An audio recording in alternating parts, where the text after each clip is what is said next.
de León, Guanajuato, fue clausurado en las primeras horas de este martes por parte de la Dirección de Inspección y Vigilancias de la administración de Wilfrido Lázaro Medina. Sin embargo, al filo de las 10 de la mañana, fecha, o bueno, más bien horario en el que dan apertura a esta expo zapatera, los comerciantes sin medir y sin hacer caso a estas sellos de clausura, violaron y rompieron los sellos de inspección y vigilancia colocados por el Ayuntamiento de Morelia. Ante ello, y como lo han hecho de manera periódica, volvieron a abrir las puertas, los locales abrieron con normalidad, y en estos momentos, sin mayor contratiempo, los ofertantes de León, Guanajuato siguen realizando sus actividades. Esto pese a que el amparo que ellos promovieron para poder instalarse venció el día de ayer, de acuerdo al margen que ellos solicitaron como permiso, entre comillas, para poder realizar estas ventas. Así las cosas, el Ayuntamiento de Morelia, a través de un comunicado, señaló que buscará ejercer acción penal y presentar una denuncia ante las instancias correspondientes por la violación de sellos oficiales por parte de los comerciantes. Sin embargo, pues como vemos a todas luces, y cualquier persona que transita ahí por Calzada La Huerta se dará cuenta de que con música a todo volumen y con varios panfletos, señalamientos, se sigue ofertando estos productos de León, Guanajuato, Jaime. Muy bien, enterados. Buena nota. Gracias, Homero. Buenas tardes. Buenas tardes. Bueno, déjame buscar ahora al director de Inspección y Vigilancia del Ayuntamiento, el área precisamente municipal que se encarga de hacer este tipo de supervisiones y que en este caso, bueno, fue la que aplicó estos sellos de clausura. Yo supongo que deben de haber violado alguna disposición, no solo porque los comerciantes organizados se hayan quejado de competencias desleales, no sería un motivo para cerrar o clausurar este tianguis, también hay que decirlo. No, eso no me parece, bueno, no es que no me parezca, es simplemente, ese es un motivo para cerrar un tianguis. Habrá que ver qué disposiciones violaron, y ahí sí. Y por supuesto también, bueno, pues un sello de clausura justificado o no, pues tiene que respetarse de parte de cualquier autoridad, y un particular, por supuesto, tiene que respetarlo. Pero bueno, déjeme localizar precisamente, creo que ya lo tengo en la línea, al señor Jorge Luis López. Él es el director de Inspección y Vigilancia precisamente del Ayuntamiento. Señor director, ¿cómo le va a usted? Buenas tardes, gracias por tomar la llamada. No, a sus órdenes, buenas tardes. Gracias. Primer punto, ¿cuál fue el motivo de la clausura de ese tianguis de zapateros de León?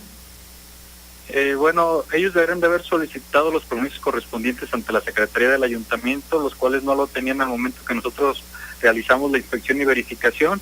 Por tal motivo fue clausurado el lugar. Ok, entonces para instalar un tianguis de esas características se requiere un permiso del municipio.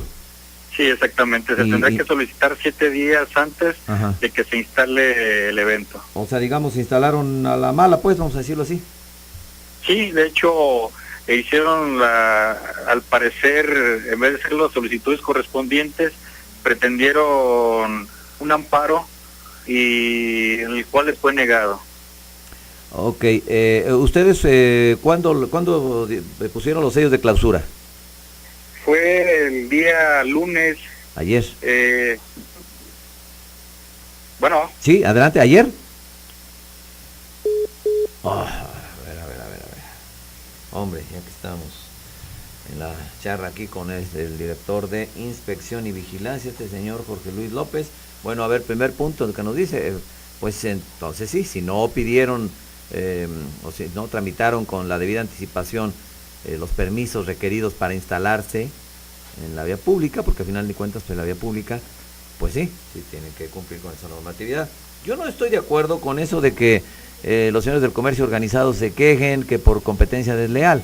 Eso no me parece, porque pues al final de cuentas es la ley de la oferta y la demanda, y el que tenga un mejor servicio y producto, pues adelante.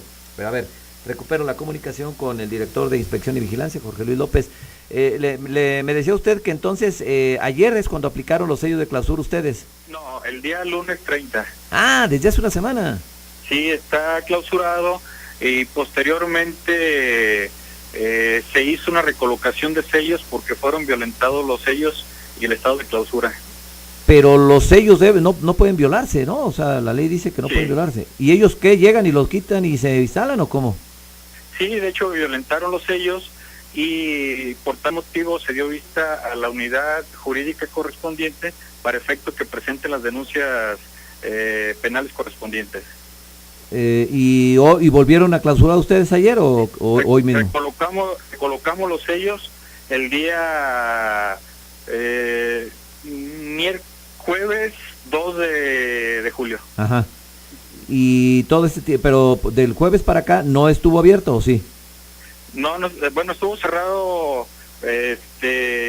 con estado de clausura, más sin embargo volvimos a revisar el día sábado y se encontró en funcionamiento, por lo cual levantamos las actas circunstanciadas correspondientes y dimos vista de que se encuentra en total desacato la autoridad. O sea que ustedes ponen los sellos y ellos los quitan así con la mano en la cintura, pues. Sí, de hecho eso fue lo que hicieron. ¿Y eso qué procede en términos legales? ¿No se les puede ahí llevar a la fuerza pública, algo así ya? Sí, de hecho, eso es lo que le comentaba, se hacen las denuncias penales correspondientes porque ya se constituyen algún delito. Pero pues debe de actuarse ya, porque pues ya se van también, ¿no? De todos modos. Sí, de hecho ya se hicieron las denuncias correspondientes y bueno, la averiguación que en un momento se abra la investigación al respecto, se le da seguimiento para efecto de que se siga un procedimiento penal correspondiente. Bueno, pero me refiero a que, por ejemplo, más allá de una averiguación previa o una denuncia ante el Ministerio Público, la Fuerza Pública Municipal no tendría que apoyarlos a ustedes para que se garantice que un sello colocado pues no se violente así tan fácilmente. Sí, como de hecho le comentaba, se violentó el estado de clausura. Uh-huh. Ya se constituye en un delito el cual ya no es competencia de nosotros. Al momento que nosotros hicimos las actuaciones contamos con el apoyo necesario, el cual fue clausurado y no hubo actividad alguna. Al momento que hicieron ya la violación de sellos, se le dio vista a la instancia correspondiente para efecto que dieran el procedimiento penal correspondiente. Ok, bueno, pues entonces, ¿cuándo está previsto que se retire ese tianguis, usted sabe? De hecho, se tendría que estar retirando, al parecer, por el comentario que estaban diciendo el día de ayer. Hoy no deben estar en funcionamiento. Uh-huh. Bueno, pero ¿y ya otros años ha sucedido lo mismo? ¿No sabe? De hecho, lo intentaron hacer también en lo que es el centro de convenciones, sí, el cual fue clausurado en ese momento y sí se respetó en esa instancia lo que era el estado de clausura. Estuvimos ahí también resguardando las instalaciones y en este momento lo hicieron en esta forma, violentaron los sellos, el cual fue motivo que se inició el procedimiento penal, pero anteriormente se respetó por parte de estos empresarios lo que era el estado de clausura. Okay. O sea que todo es cuestión de pedir el permiso al ayuntamiento correspondiente y se hubieran quitado de líos, ¿no? Claro, se hace la solicitud y se entrega el permiso correspondiente por parte del ayuntamiento, por la Secretaría del Ayuntamiento. Muy bien. Bueno, gracias Jorge Luis por informarnos de qué se trata este asunto. Que tenga buena tarde. Hasta luego. Bueno, ya escuchó usted las razones de esta clausura y esta situación de desacato por parte de estos señores zapateros de León. Vamos a una pausa, 1:29, regresamos en un par de minutos. Respuesta en Vox 103.3 FM. Después que las muestras estuvieron expuestas al sol a una temperatura ambiente de 37 grados centígrados, a la izquierda de la pantalla vemos cómo el otro cemento perdió casi toda la humedad y no se le trabaja con facilidad, mientras que el extra no ha perdido su alta trabajabilidad. Comprobamos sin lugar a duda, en diversas pruebas de laboratorio, que el cemento extra retiene como mínimo el 65% del agua, a diferencia de cementos tradicionales que retienen menos del 50% del agua. Esta propiedad única del cemento extra se debe a que no permite la pérdida rápida del agua, sino que la va dosificando. Esta disminución controlada de la humedad tiene unas ventajas muy significativas para aumentar la calidad de todo tipo de edificaciones, con mejores acabados y significativamente menos grietas. Ahora bien, sabemos que los elementos de concreto, invariablemente cuando pasan de un estado fresco a uno seco, tienden por supuesto a hacerse duros, sólidos y resistentes.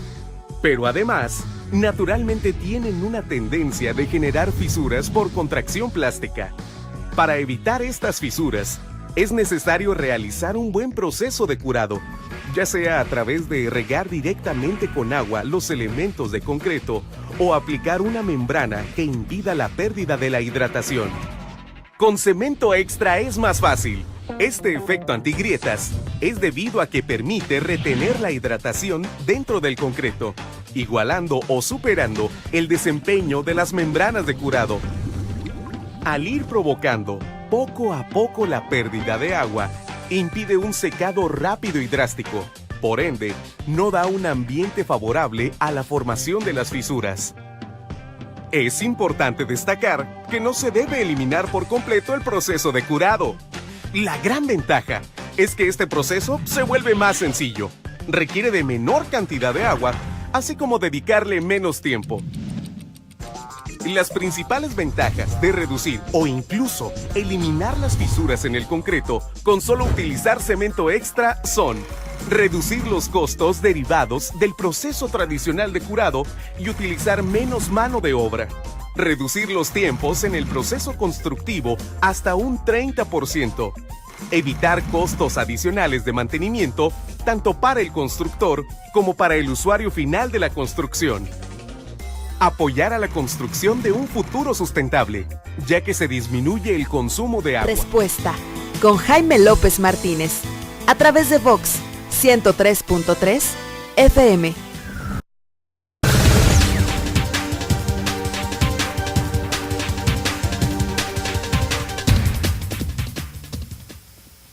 Tarde con 32 minutos, continuamos aquí en Respuesta y como todos los martes un gustazo saludar y además le invito para escuchar con interés como siempre al que sí sabe de finanzas, al que sí sabe de economía, el licenciado Leodoro Gil Corona. Mi estimado Leodoro, buenas tardes, ¿cómo andamos?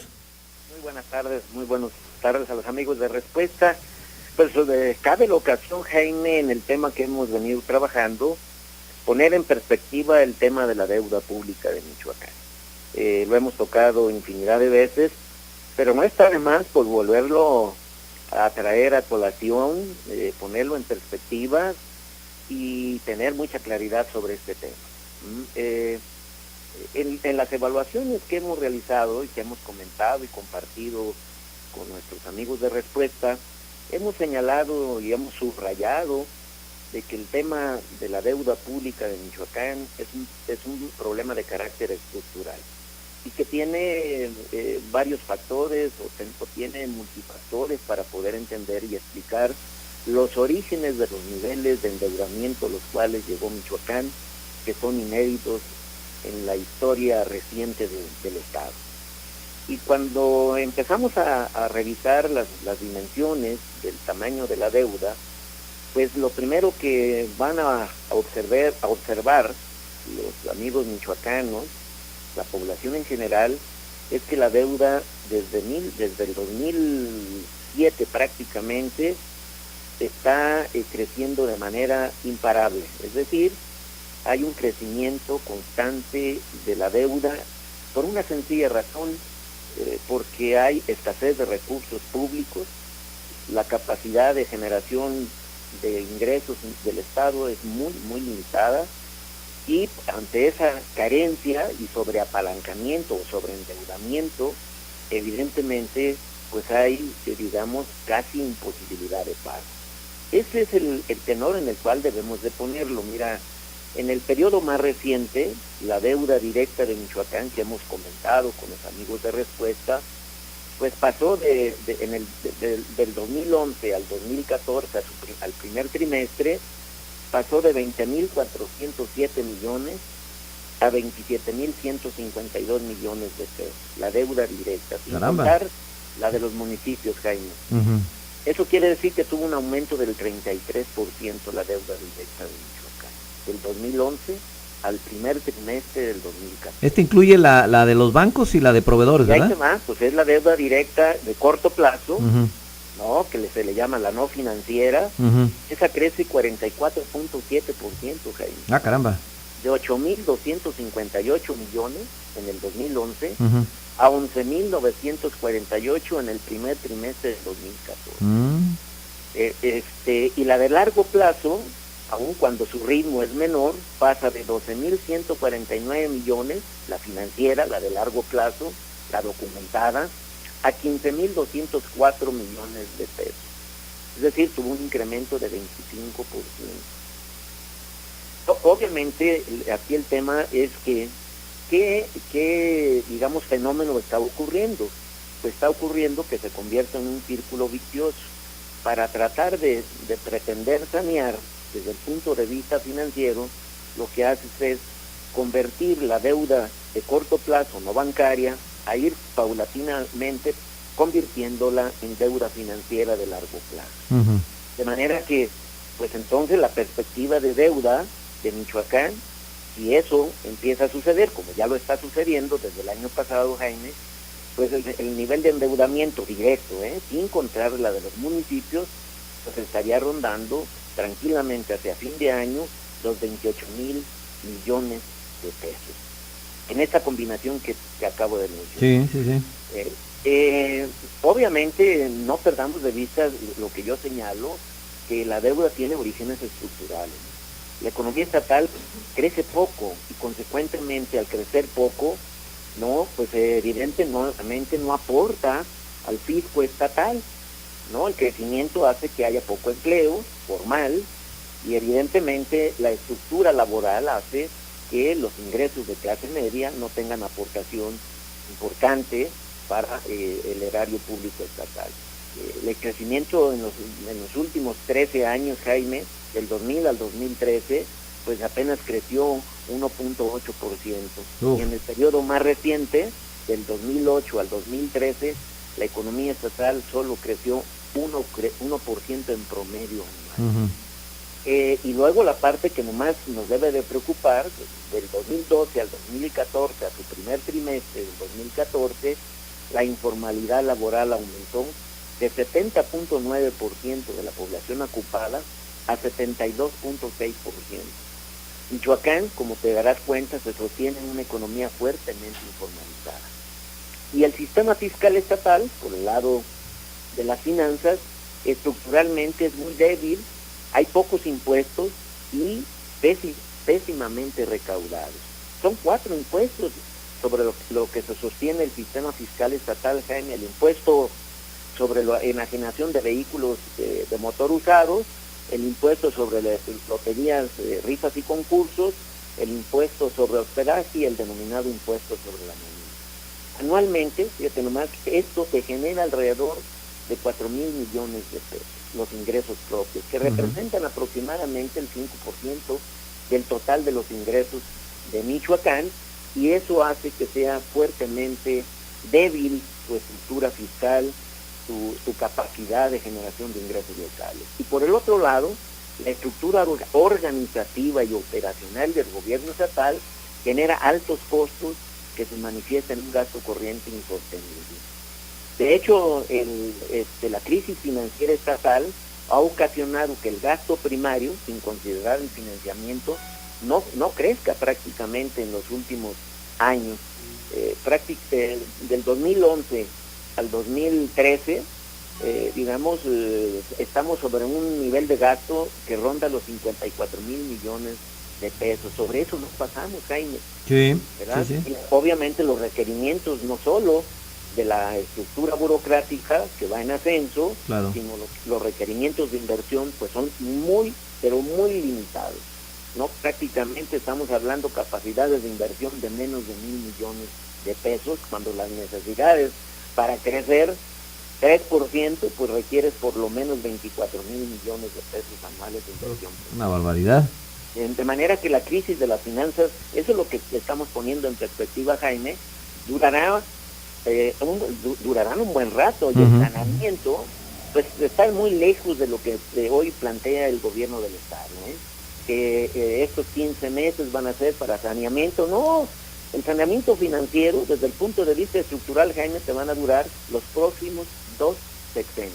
No, tanto sí. Así es, este es el tamaño para iniciar una fase más o menos productiva en términos financieros y en términos económicos, de salud plena. Eso sí si se hace la tarea, Jaime, hay que hacer la tarea. Sí, si no, nos llevamos toda una generación. 2 periodos. Ese es el tamaño de los niveles de endeudamiento que traemos a colación en virtud del tema que estamos tratando. Claro. Y pues compartimos con nuestros amigos de respuesta. Pues qué interesante.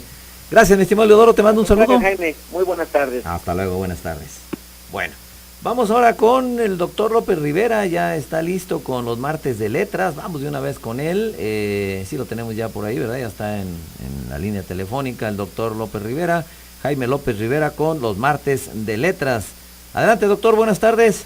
Buenas tardes, licenciado, amigos de Respuesta, y sobre todo usted, gentil público que nos hace el favor de escucharnos. Tengan un magnífico día. Inicio mi participación en este martes de letras con una sentencia rusa que dice así: el cuervo no es tan feo, lástima que su pico sea tan largo. Así que, amigos, cuidémonos al hablar, porque la palabra lanzada como una saeta no regresa atrás. Así como hay un arte también del bien hablar, hay uno del bien callar. No olvidemos que nos recuerda una sentencia que si tenemos algo que sea mejor que el silencio, lo digamos, y si no, mejor nos callemos. Y por último, el pueblo dice con su sapiencia milenaria: en boca cerrada no entra mosca. Cuidemos, amigos, nuestra palabra. Y a continuación hagamos un espacio para tratar de identificar un error en la expresión que cito a continuación. Espérese a que se desocupe el señor director, le dijo una secretaria a un estudiante de la Facultad de Ciencias Biológicas. Por supuesto, amigos, amigas, que no debió decir espérese a que se desocupe el señor director, sino espere a que se desocupe. Nada de espérese. Ahora, amigos, vamos a recordar a una pareja célebre, un par de hombres, una mujer y un hombre, muy ilustres, distinguidos. A ver si lo identificamos con los primeros datos que doy. Ella era una famosa actriz de cine norteamericana. Era toda elegancia, belleza y distinción. Y ya había rodado varias películas, y en todas ellas, por supuesto, había sido la figura central, la estrella, como se suele decir. Y él era un heredero legítimo a un reino, era el príncipe. La pareja se encuentra, se inicia la amistad, después el romance, finalmente la boda. La boda fue conocida como la boda del siglo XX. Ella deja el cine, por supuesto, pero lamentablemente muere en un accidente automovilístico. Ya sabemos, amigas, amigos, que hablé de la actriz Grace Kelly y del príncipe Rainiero III de Mónaco. A continuación, un espacio, amigos, para recordar algunas palabras que no usamos tan frecuentemente como sería lo deseable. Por ejemplo, la palabra apical. Decimos que son apicales, por ejemplo, las consonantes que se pronuncian con la punta de la lengua, como son la T o la D. Por otra parte, ¿qué es, amigos, ramojo o ramisa? Bueno, pues son las ramas que se han cortado a un árbol. Y el término tarugo, que en el lenguaje coloquial lo escuchamos con frecuencia como sinónimo de torpe, de tonto, tiene otro significado también, porque es una clavija gruesa de madera, algo así como una cuña, digamos. ¿Y qué significa los coregas? ¿A quién se le decía que era un corega? Bueno, pues este término se le aplicaba a los ciudadanos griegos que en un acto altruista, a manera de los mecenas que apoyaban las artes, bueno, pues ellos con sus propios recursos construían, por ejemplo, un teatro. Ellos eran los coregas. Ahora, amigos, si me permiten, algún dato de cultura general. Cuando usted tenga la fortuna de observar un mapa de los primeros que se diseñaron y que fueron hechos por los navegantes marinos de hace centurias, va a encontrar quizá una isla que tiene un nombre curioso, Zipango. ¿Sabe usted que esta isla, Zipango, escrita con C, es ahora el actual Japón? Entonces, amigos, Zipango se le llamaba a el Japón.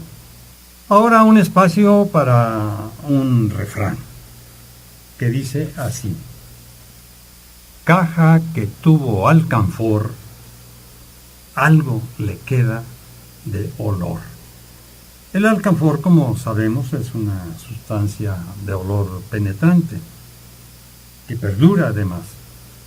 Y de allí surgió este refrán, amigos, que nos habla de que una persona que tuvo atributos, que tuvo algunos gustos o inclinaciones especiales y que formaron parte de su vida, cuando se vuelven a presentar las circunstancias que dieron origen a esos hábitos, a esas costumbres, él puede fácilmente volver a reproducirlos.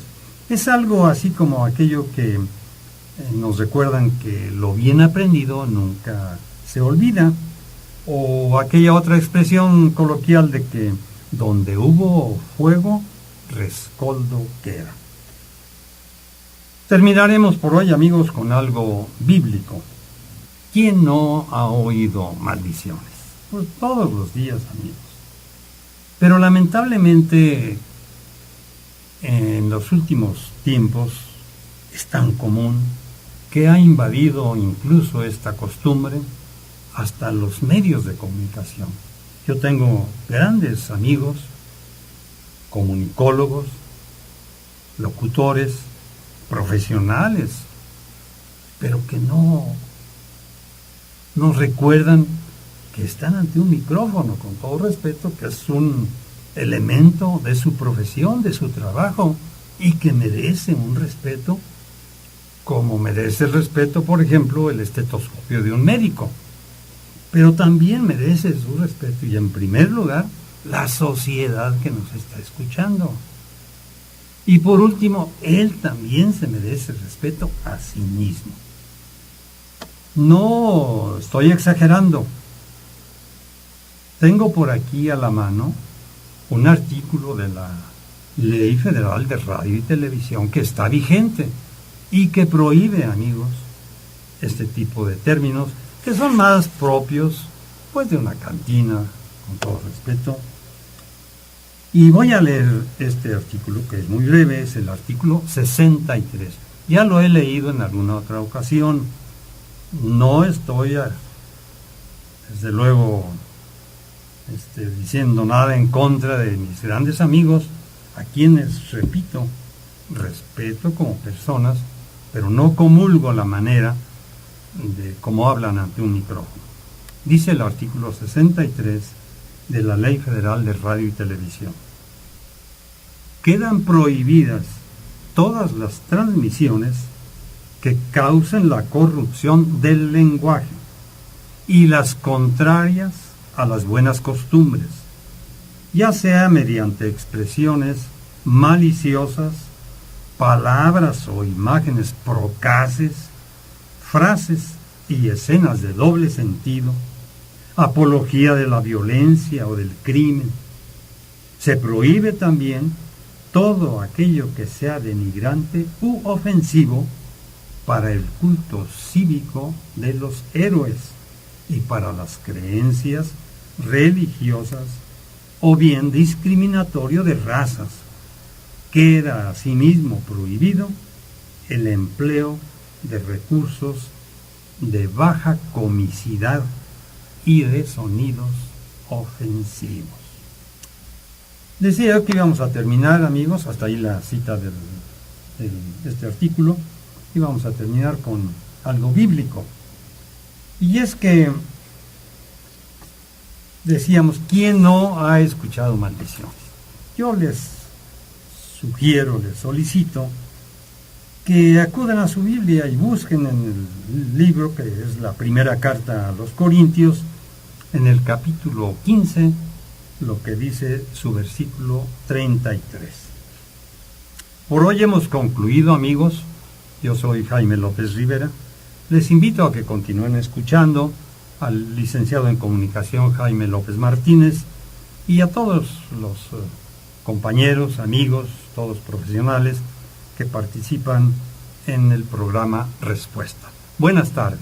Buenas tardes al doctor López Rivera y los martes de letras. Vamos a una pausa y regresamos a nuestra mesa de la última palabra. Respuesta en Vox 103.3 FM.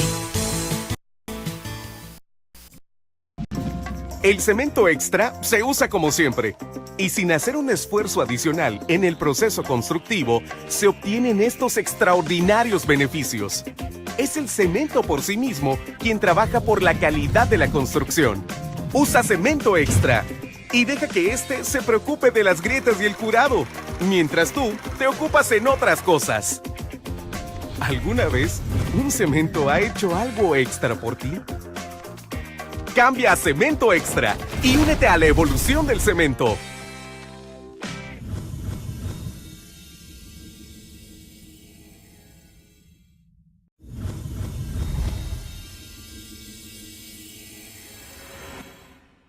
El mundo de la construcción ya no será igual. Ahora Cemex le puso el extra y mejoró el cemento, cambiando las cosas tal cual las conocíamos. Hoy presentamos la evolución del cemento. Cemento Cemex Extra. Las marcas de cemento Cemex que ya conoces y siempre te han brindado la mayor calidad y desempeño, ahora además son cementos antigrietas. Este producto reduce hasta un 80% la formación de fisuras por contracción plástica, facilita el proceso de curado y tiene un mejor mezclado, adherencia y trabajabilidad. Todo esto sin que tengas que realizar algo especial en su proceso de preparación. Haz lo mismo de siempre. Utiliza los componentes básicos usuales: agua, arena, grava y cemento. Permítenos mostrártelo. Al compararse un mezclado de cemento tradicional contra cemento extra, no se aprecia ninguna diferencia en la preparación. Pero se obtienen resultados muy diferentes que se pueden ver a simple vista. Para esta prueba, se utilizaron las mismas cantidades de materiales y agua para tener como resultado dos concretos con resistencias y revenimiento equivalentes. Aún así, desde un inicio se puede observar cómo la muestra de extra manifiesta una mayor cohesión y adherencia en la mezcla. Ahora, analicemos más de cerca estas imágenes. Vemos que los materiales en la mezcla de cemento extra permanecen integrados perfectamente. Y al manipularlo, se aprecia cómo su trabajabilidad y adherencia es superior a la que se obtiene con una mezcla de cemento tradicional. El cemento extra permite que tanto la grava, la arena, el cemento y el agua se mantengan dentro de la masa de concreto, evitando la... Está usted sintonizando Respuesta con Jaime López Martínez a través de Vox 103.3 FM.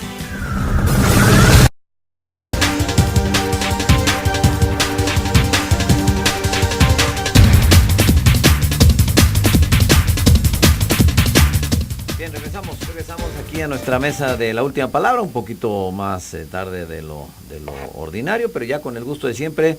Y me da gusto también poder recibir y estar acompañado de dos periodistas que usted conoce bien, por supuesto, que participan los martes o a veces en otro día. Aquí a veces andamos aquí ajustando a veces la presencia de los comunicadores aquí en nuestra mesa según las necesidades, según los temas. Es que procuramos que sean temas los que se van a abordar, entonces que ese día vengan periodistas especializados en esos temas. ¿No cree usted que a veces falla uno? No, los ajustes son por eso, porque hay que invitar a periodistas especializados. No fue muy creíble, ¿verdad? No. Samuel Ponce, ¿cómo estás? Buenas tardes. Bien, buenas tardes aquí. Yo quise hacer toda una explicación y demás, ¿por qué? No, por ejemplo, Toño me está diciendo que hablemos del La ley Telecom, y yo digo, pues... ¿Esa es buena? Es muy buenísima, pero pues, yo soy neófito en el tema, y si me quiere bueno, agandallar bueno, y no. arrasar, pues esto ya es otra cosa. Es que Yo jamás haría eso, mi querido Samuel, muy buenas tardes. Él como Mora, él respeta. Yo respeto. Toño Gutiérrez, ¿cómo estás? Bien, gracias Jaime, buenas tardes a ti también, Samuel, y a nuestros amigos que nos ven y nos escuchan. Bueno, nos decía Samuel Ponce que antes de iniciar aquí, antes de entrar al aire, que esta semana o la próxima cambia el PRI dirigente. Hablan del ¿Sí va jueves. a ser Marco Polo o no? Sí, el jueves andan en eso, que sí va a ser la designación, iba a ser a dar a conocer en las oficinas del PRI, o en el centro de convenciones o en otro lado. Pero ese definitivamente es Marco Polo. Sí, todo indica, ya está. Allí no hay... Bueno, ok. Partiendo de que es Marco Polo, porque efectivamente sí lo habíamos dado a conocer ya hace muchos días, aunque después se dijo que no, que siempre no, porque pues era gente de Fausto, y ya Fausto pues ya cayó, entonces ya se habían modificado las cosas y demás. Dando por sentado que sería Marco Polo el nuevo dirigente del PRI, claro, la pregunta sería para los priistas en todo caso, pero bueno, desde el punto de vista del análisis político, es el perfil, es la figura, es el personaje que en estos momentos requiere un partido como el PRI, en un estado como Michoacán, o sea, es el personaje y el lugar y el momento idóneo para ello, o no necesariamente. ¿Cómo lo ven ustedes? Pues yo digo que no tiene el perfil. Nada, de plano. De plano no tiene el perfil por una cuestión, no es un hombre, iba a decir, es más joven pero no es... No, pero no tiene cuestión, no es cuestión de... No, ¿verdad? Que de género. No, ni de género ni de edad. No. No, pero yo hablo de la actitud Tiene un poco de... la experiencia, ¿no?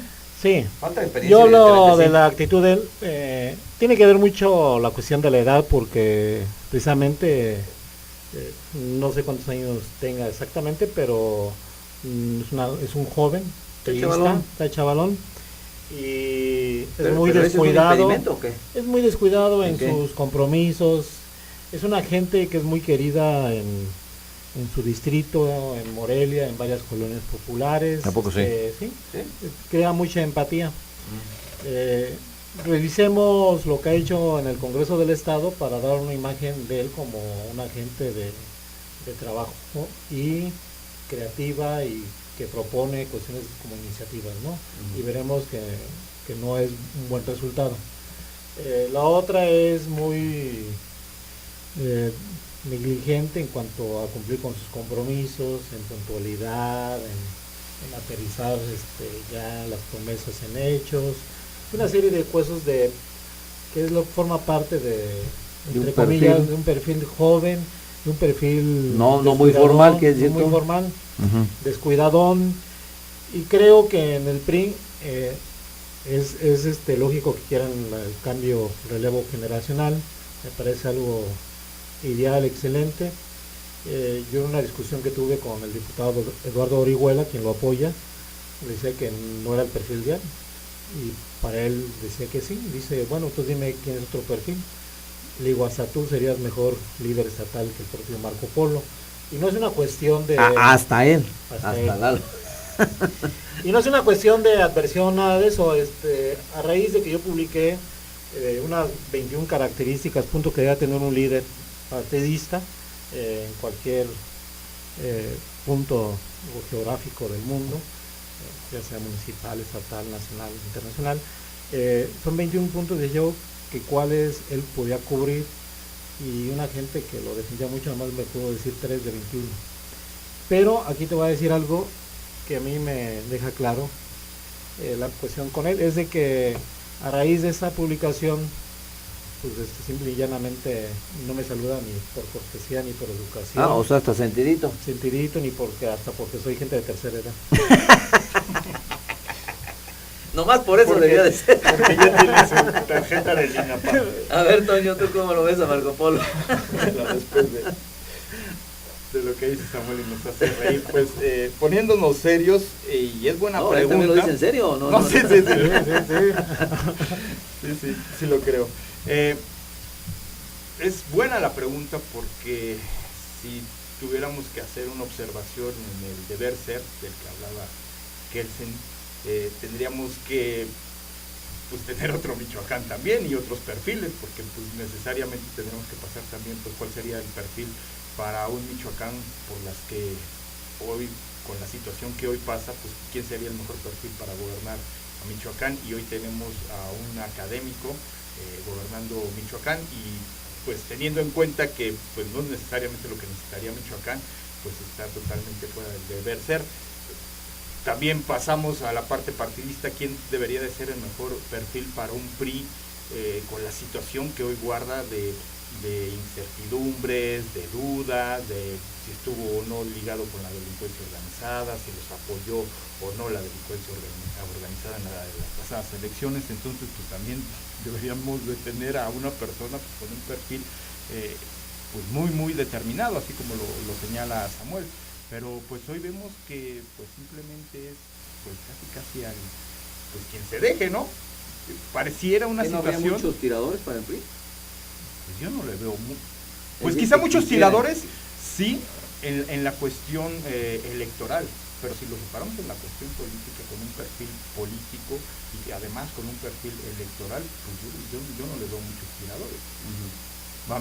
A mí si me preguntaran, creo que Jaime Darío Ceguera pudiera ser un buen perfil. Ya fue el dirigente, el secretario de gobierno, y no podría ser. Es más importante el cargo de secretario de gobierno. Que ¿cómo era posible que llegara secretario de gobierno si ha hecho mal papel en el PRI, aunque en el Congreso ahí la lleva? Y yo les decía, a ver, en el PRI, cuando se califica bueno o mal trabajo en el PRI, por ejemplo? Son varias cuestiones. Primero, que las elecciones, resultados electorales. No, para eso no es atribuible al presidente de un partido. Sí, ¿cómo? Es parte de. No, incluso te voy a decir sí me parece muy injusto para cualquiera en el PRI, el PRD, en el PAN, Pero Jaime, ¿me estás preguntando para fusionarme? No, pero a ver, espérame. Es que, dice, ¿cómo mides a un presidente de un partido? Llevo un punto. Bueno, ese es muy relativo. Sí, ¿Cuál más? Es discutible. Ajá. El segundo punto es cómo logras tú esa unidad partidista después de la selección de candidatos y de equilibrios de grupos. Yo le voy a hacer todo el puro abogado del diablo. ¿Qué partido tiene unidad total en sus filas? Ni uno. Sí, estamos hablando de PRI. No, por eso, pero es que eso es inherente a cualquier grupo político, nunca va a estar unido. Por supuesto que no, el PRD tiene 20 mini partidos. El PAN tiene menos, pero también tiene el PRI también. O sea, ¿cómo se puede medir a alguien en función de si logra la unidad? Pues son políticos, son desunidos per se, son individualistas, van por lo suyo, buscan su propio interés. ¿Cómo o sea, ¿no? Otro punto. Ahí ahí no estoy de acuerdo contigo. No, Jaime. Pero es que ¿cómo se mide un Es que para ti es todo o es nada. No, pero ¿cómo se mide? O hay unidad o no hay unidad. No, es relativo, la unidad es relativa. Sí, mucho más el liderazgo. Sí, por eso. Entonces yo decía, pensando con lo de Jaime Darío, que la cuestión de su liderazgo, habrá que entender que en ese tiempo el que lo puso fue Jesús Reina García. Sí, claro. Y que en base a tener un jerarca de ese nivel y de esa estatura, o sea, que es muy dominante, Jaime Darío no iba a hacer más que lo que le dijera su Quintero de ese momento. Ya lo sabemos, bueno, y entonces no podía hacer un PRI como él hubiera querido, que siempre ha sido autocrítico Jaime Darío. Ahí le falló. De hecho hay un documento, un pequeño folleto, cuando Jaime Darío, Eric López Barriga y varios más hicieron una autocrítica al PRI de entonces, sobre todo en Michoacán y a nivel nacional. Pero bueno, y yo diría que Jaime Darío hubiera sido el mejor perfil en esos momentos para el PRI. Pero lo hubiera, no sé. Exacto. Es secretario de gobierno y el que va a hacer, según esto, es... Ahora sí estoy de acuerdo con ahí, ¿no? Que no hubiera existido.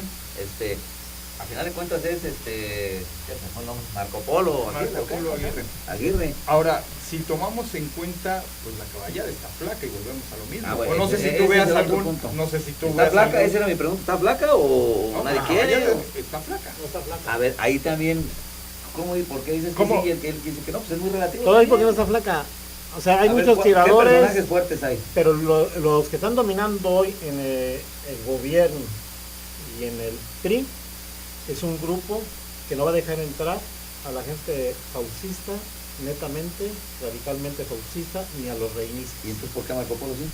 porque Marco Polo se plegó en su tiempo con Jaime Darío, con Eduardo Orihuela, o sea, con le dio la Marco espalda a Trejos. Fausto. Digamos Dilo como que es. en el Congreso se arropó ahí. Pero le dio la espalda a Fausto. No, Fausto lo puso, ¿no? Es gente de Fausto, era, por lo que me estás diciendo, yo no sabía de eso. sí, digamos que lo cobijaron ahí, lo arroparon, porque el gobernador cuando era Fausto Vallejo nunca tuvo control de la fracción Pero parlamentaria. fíjate, ¿quiénes y los dicen que lo dejaba arroparon? Jaime Darío y Eduardo Orihuela, dos antifaustistas dentro del PRI. y antirreinistas. Y antirreinistas, pero bueno, estamos hablando de Faustista porque Marco Polo es. Entonces ahí ya hubo una deslealtad, digamos. ¿O no? No, de hecho te voy a decir algo, Fausto fue gente que lo animó, lo impulsó para que él fuera. Sí, por eso, ahí sí. Pero los demás, la gente interiormente en el Congreso, antirreinista y antifaustista, estaban de acuerdo en ese perfil. Bueno, vamos a una pausa y ahorita regresando, pues vemos si sí se va a Y quedar. voy a o no dar Marco Polo. nombres de quienes son más tiradores, ¿Tiradores de qué? que debían tener mejor perfil que el Aclara, del que hablamos. tiradores del políticamente hablando. Políticamente, Sí, sí, porque hay que aclarar esas cosas aquí. Vamos a una pausa y regresamos. No voy a pasar lo que a Mireles. Por eso te digo, hay que aclarar. XHMICH Vox 103.3 FM. Generamos nuestra señal auditiva desde el punto más ciudad con 3000 watts de fuerza. Ubicados en Francisco González Bocanegra.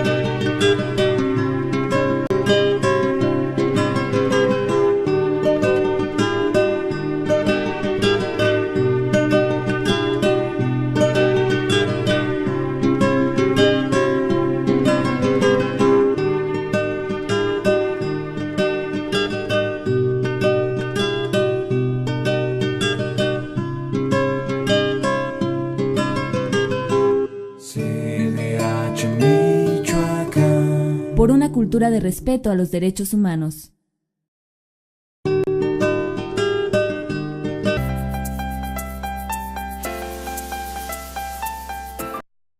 Ahora que regresas a tu tierra, tramita tu credencial de elector. Solo con ella podrás votar en la elección del gobernador del 2015 desde el extranjero. Acude a tu módulo del IFE más cercano. Y recuerda, tramita, recibe y guarda. Próximamente te diremos qué hacer. Para que estés donde estés, puedas votar. Instituto Electoral de Michoacán. Grado en exceso, lo que facilita los procesos de preparación, colocación y curado. Incluso una hora después que las muestras estuvieron expuestas al sol, a una temperatura ambiente de 37 grados centígrados, a la izquierda de la pantalla, vemos cómo el otro cemento perdió casi toda la humedad y no se le trabaja con facilidad, mientras que el extra no ha perdido su alta trabajabilidad. Comprobamos sin lugar a duda, en diversas pruebas de laboratorio, que el cemento extra retiene como mínimo el 65% del agua, a diferencia de cementos tradicionales que retienen menos del 50% del agua. Esta propiedad única del cemento extra se debe a que no permite la pérdida rápida del agua, sino que la va dosificando. Esta disminución controlada de la humedad tiene unas ventajas muy significativas para aumentar la calidad de todo tipo de edificaciones, con mejores acabados y significativamente menos grietas. Ahora bien, sabemos que los elementos de concreto, invariablemente cuando pasan de un estado fresco a uno seco, tienden por supuesto a hacerse duros, sólidos y resistentes. Pero además, naturalmente tienen una tendencia. 103.3 FM.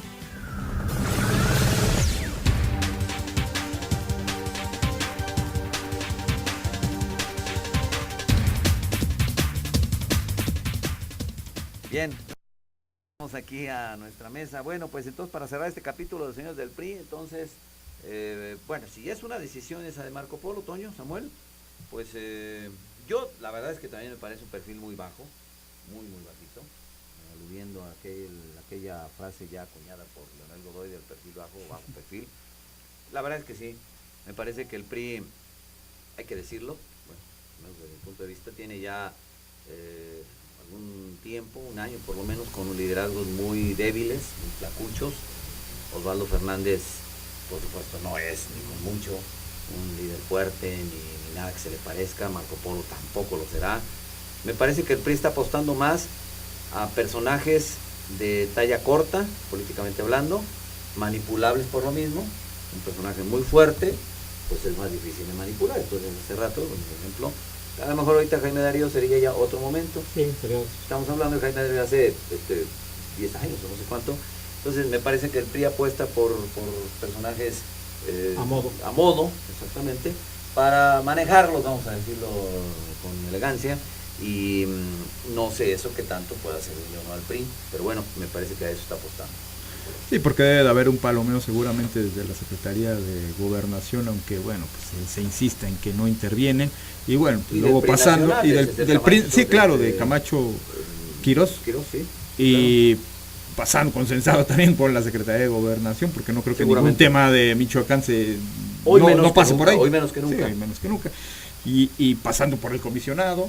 También, o sea, son muchas las voces que opinan. Son muchas las voces que opinan, y finalmente, pues alguien como tú lo comentas, alguien que pueda ser manejable, ¿no?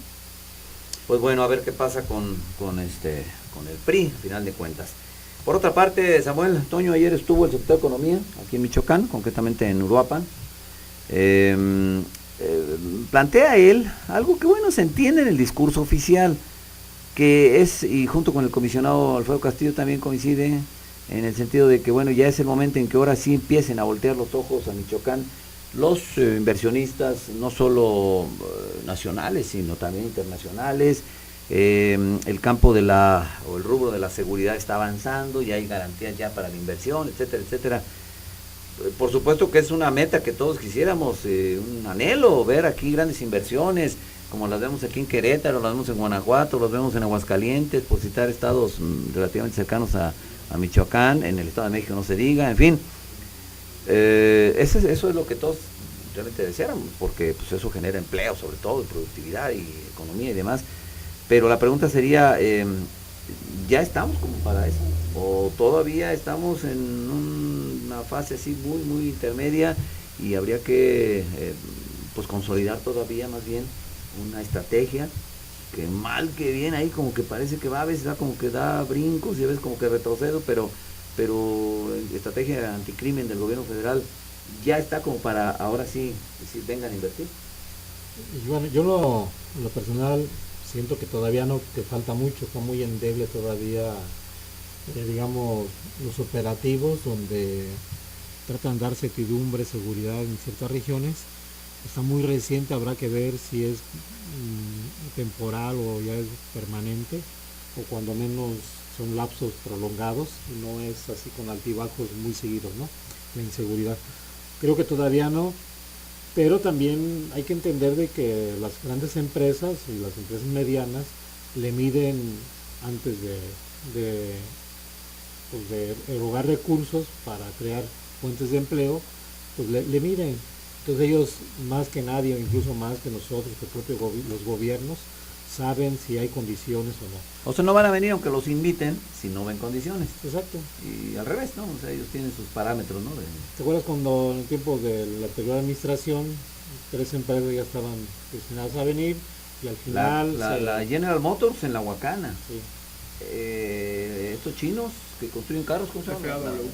FAW, aquí en Sinapeco, por aquí cerca, y se cayeron.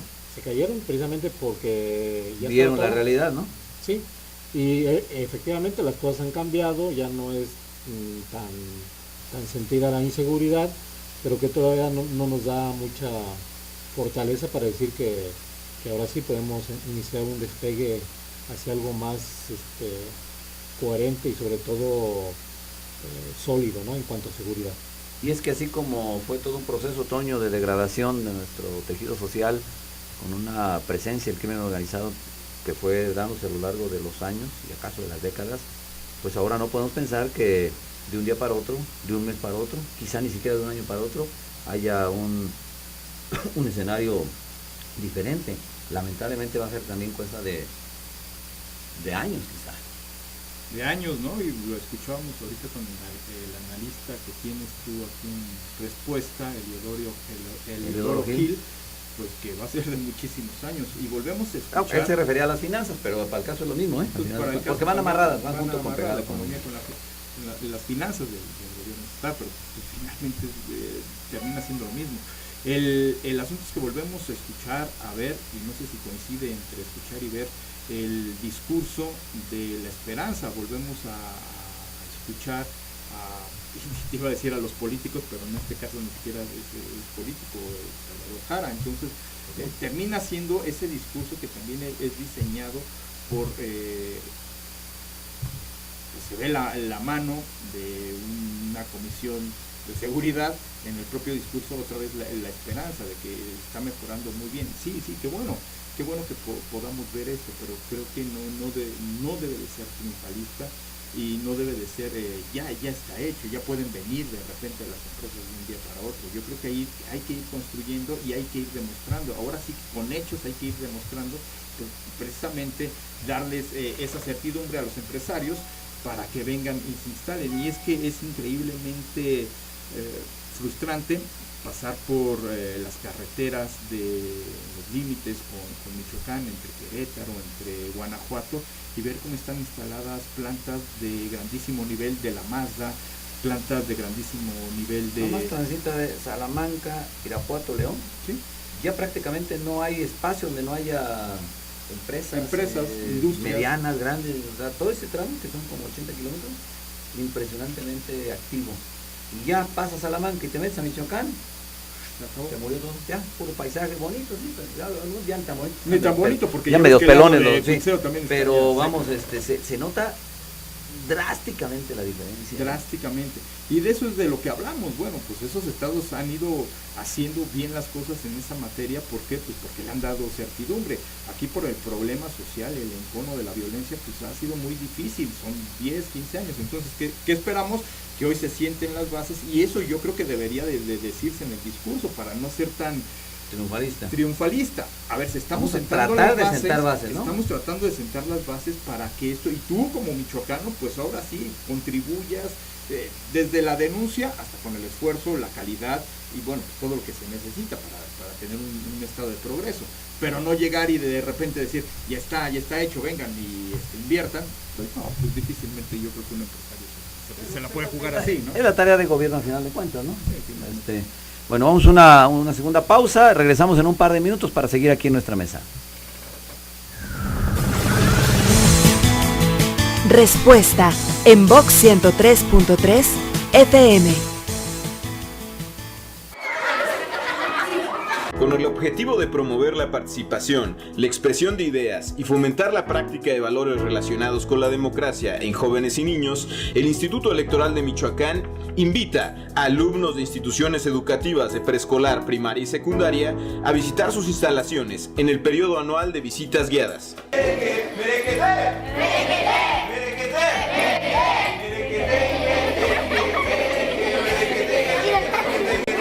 Dentro de las dinámicas que se realizan durante la permanencia de los niños en la institución, se dan a conocer las funciones que tiene el IEM con nuestra sociedad. Buscamos generar una conciencia social en ellos, ¿no? Buscamos que ellos sean conscientes de lo importante que es cuidar el medio ambiente y el compromiso que el instituto tiene para con el medio ambiente también, ¿no? Con estos materiales electorales. En calidad de generar confianza en las instituciones electorales, así como crear conciencia sobre la jornada electoral. Creo que fomenta los valores que deben de existir, el ver que las instituciones realmente funcionen como deben de funcionar. Porque consideramos que en un futuro los valores como la honestidad, diálogo, libertad, tolerancia, participación, justicia y legalidad les dará la calidad de ser buenos ciudadanos. En este caso, precisamente es a través del juego y de cuestiones lúdicas que los niños aprendan este tipo de valores y los lleven a la práctica tanto en sus casas como en la escuela. Y ellos se divierten con las actividades que les preparamos. ¿Por qué no la pasamos bien? Porque convivimos sin violencia, respetando los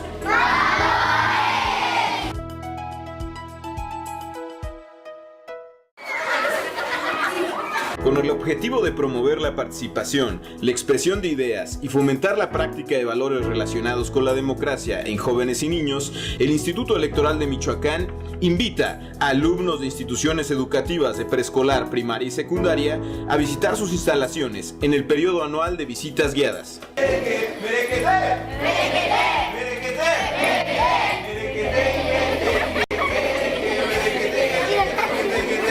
Dentro de las dinámicas que se realizan durante la permanencia de los niños. Usted sintonizando Respuesta con Jaime López Martínez a través de Vox 103.3 FM.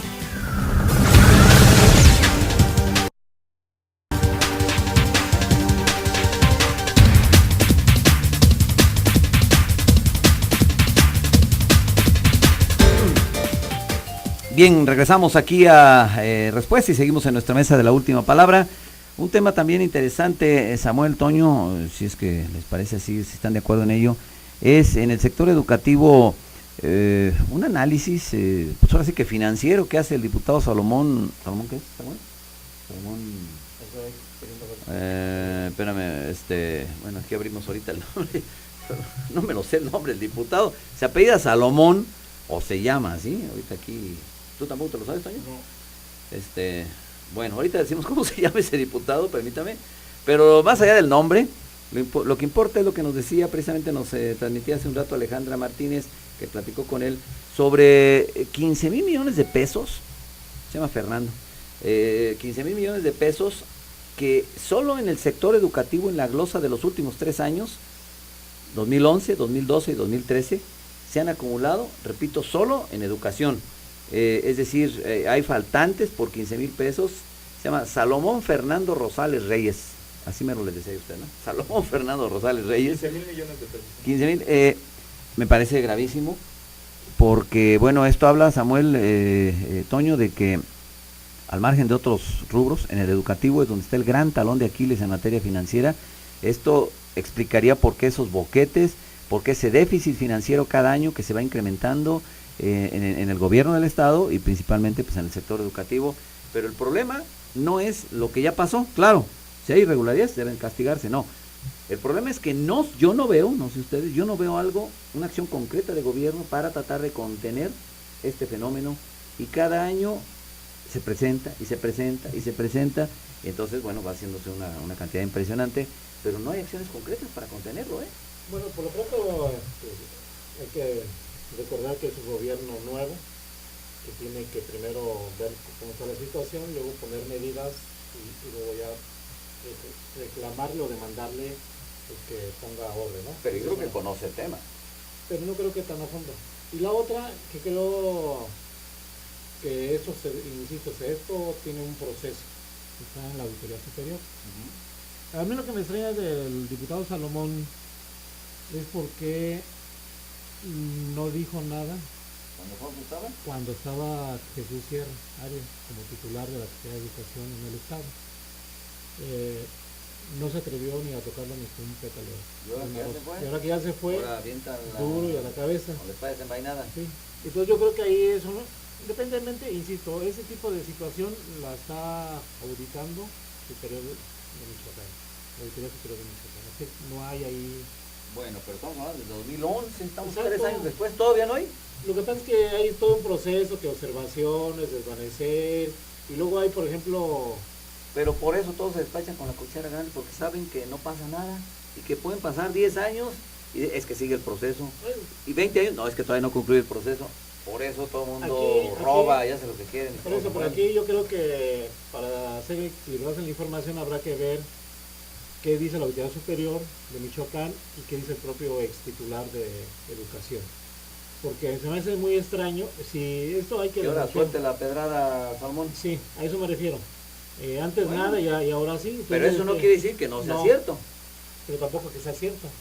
Pero es el presidente de la Comisión de Educación, tiene su dosis de credibilidad por la... Sí, pero Bueno, yo vayámonos más ¿no? a los hechos, porque en este caso, ¿cuánto equivaldría de la deuda que hoy se tiene estos 15,000 millones de pesos? Pues de acuerdo con Eliodoro Gil, hace rato que también nos decía, la deuda pública del Estado de Michoacán son 27,000 entre la bancaria y la de proveedores pública. Y tenemos aquí sin desvanecer, de la mitad. Un poco más de la no mitad. No sé si todo sea pues de ahí, pero... Y vámonos a otros hechos, para no meternos al asunto de si es una situación política. Pues, evidentemente yo creo no está que politizado. en eso sí le doy, sí, ¿por qué no decía nada antes, Salomón? Estoy de acuerdo, efectivamente. Otro hecho es que pues el 60% del presupuesto anual de Michoacán se va a educación. Sí, claro, sí, por supuesto. Más, y eso sin contar las demandas salariales y demandas sindicales de la CEN. Entonces, pues creo que el dato más o menos por ahí coincide, por ahí puede tener algún dosis de verdad, quizá no totalmente, no sean 15,000, sean 7,000. No, pero el problema... Sí, pero es que nosotros, se supone que él tiene más elementos que nosotros para codificar una cantidad, ¿no?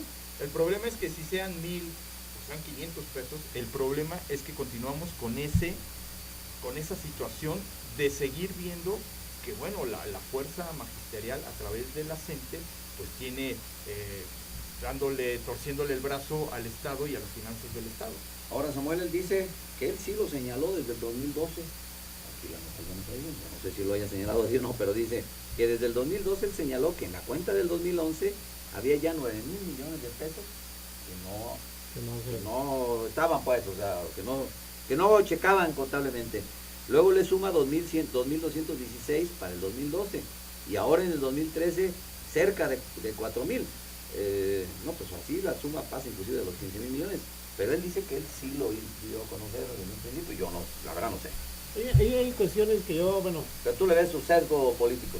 Aparte del sesgo político que le veo, creo que hay que recordar que los diputados manejan cifras muy globales.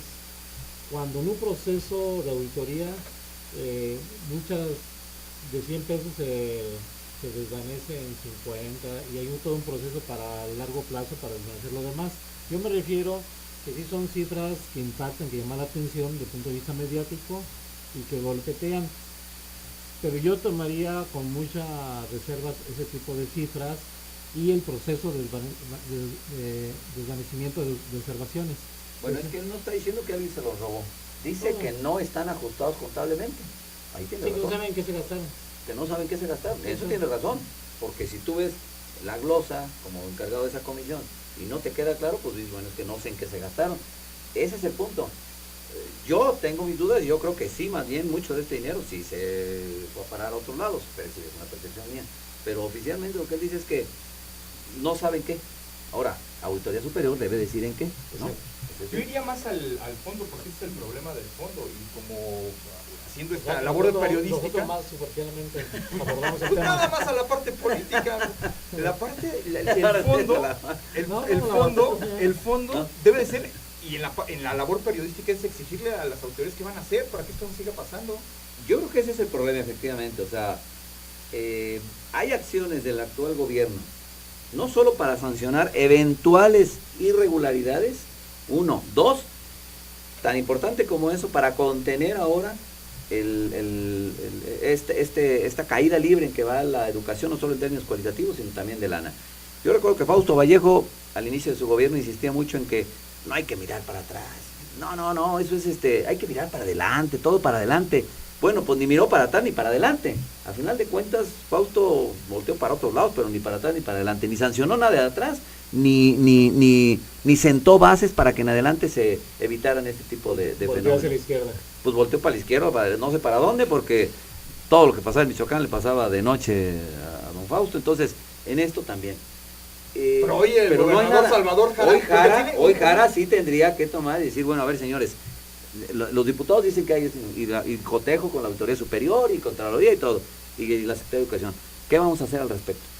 Tal medida, tal, ahí les dan 5 medidas para que esto se empiece a contener y entonces sí, en 15 meses empezar a entregarle al próximo gobernador algo de cimientos para que vea diferente el panorama. Pero es cosa de Jara ahora, efectivamente. Y aparte porque creo que debe de ser sensible al tema, pues lo tenía medio parecido en la Universidad Michoacana. la situación de las jubilaciones y las chiquito, pensiones, pero es lo mismo, pero ahora es proporcionalmente, sí, bueno, 10 veces mayor. Hay que encontrar esa pequeña hebra pues, para ir jalando deshilar todo la madeja que hay de recursos, evidentemente sí. ¿Cómo se llama el nuevo secretario de Educación? Armando Sepúlveda López. Armando Sepúlveda. Por cierto, hubo un subsecretario que no duró ni 3 días. ¿Cuál? Juan Ávila Osornio. ¿Por qué? ¿Por qué? Porque él lo nombran subsecretario en no de cuenta bancaria y empieza a ver cómo está la situación. Incluso asiste a una reunión con Miguel Ángel Osorio Chong, secretario de Gobernación, y de manera le plantea algo sobre la cuestión de educación, y Osorio Chong lo detiene de manera tajante y le dice: nuestra prioridad es el tema de seguridad. Y entonces él sabe que ya no hay mucho que hacer. Y entonces ¿en los tiempos de Sierra todavía? No, ¿esto ya con cara? Sí. Juan Ávila Osornio. Hablando de subsecretarios, y de alguna manera quizá tenga que ver porque recién no sé si se ha dado a conocer oficialmente o no, para ser franco, pero ya tomó posesión un señor que se llama Rafael Castillo. Rafael Mendoza. Ya Castillo, no ese es otro, no, Rafael Mendoza. Los antecedentes que tenemos es que es una persona absolutamente ligada, de hecho es una posición, pues para decirlo claramente, del magisterio democrático. Me parece que eso es peligroso porque es una posición que cede el gobierno de primer nivel, subsecretaría de Educación Básica, que es la más importante en todos sentidos. Pero segundo, porque en mucho este barril sin fondo que es la Secretaría de Educación, económicamente hablando, tiene su origen justamente en los sindicatos magisteriales, que son unas auténticas, no tienen llenadera, pues para decirlo coloquialmente, y todavía más el magisterio llamado democrático. Y si ahora va como subsecretario uno de sus enviados a la subsecretaría, caramba, yo no quiero imaginar el dispendio que va a seguir habiendo en la secretaría. Por supuesto no puede pensarse en un esquema de austeridad y de orden y disciplina cuando hay un subsecretario totalmente como posición del magisterio democrático, que lo único, sindicato que lo único y cuya principal característica es medrar del recurso ahí del presupuesto de la Secretaría de Educación. De ser así, tú da la profundidad y doy el punto de vista político. Para que no te esté diciendo que quedas en lo superficial. Que queda nada más en lo superficial. De ser así, pues otra vez nos está sentando la base. Esta es mala señal, ¿eh? Pues es muy mala señal. Porque entonces. Y ya ni hablar de la factor calidad de contenidos del libro, no, esa es otra cosa. Ese ya es otra cosa. Aquí estamos hablando de lana nada más, ¿no? El asunto es que, bueno, pues nada más se va a estar conteniendo a la fracción democrática durante 15 meses. Pues, nada más. Supongo que eso llega. Pero eso va a causar nuevamente un problema pues para el próximo gobierno. Yo creo que sí.